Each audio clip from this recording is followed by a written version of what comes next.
ভাইমন দা চালেনে? দৌৰি দৌৰি যাম অসমীয়া চিনেমা চাম। আৰু আমি এয়া ৰেডি হৈ পাই গ'লোগৈ চিনেমা হল। গ'লো কেনেকৈ চাওক না, ইমান বৰষুণত তাৰ মাজেদি গৈছোঁ চাবলৈ। আৰু পপকৰ্ণৰ গোন্ধই যে খাহি খাহি কৈ আছিলে। বাৰু গ'লোঁ আৰু কি ক'ম, ইমান ভাল লাগিলে নহয় চাই। সেই জুবিনৰ মায়াবিনী হিয়া দিয়ে নিয়া চাই যে থাকিম শুনিয়ে যে থাকিম তেনেকুৱা লাগে।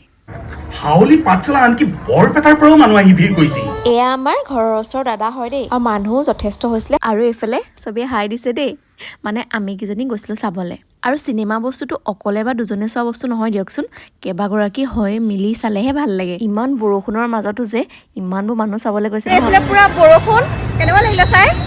ভাল লাগিলে। আৰু এই পুৰা বৰষুণ আহি আছে, বতাহ অলপ চলপ, পুৰা বৰষুণ তিতি তিতি আমি চবেই ভাইমন দা চালোঁ, খুব ভাল লাগিলে। অসমীয়া চিনেমা হিচাপে খুব ভাল লাগিলে, আপোনালোক আহিব দেই চাবলৈ। আৰু আমি আহিয়ে ঘৰ সোমালোহি। যদি ভিডিঅ'টো ভাল লাগিছে প্লিজ এটা কমেণ্ট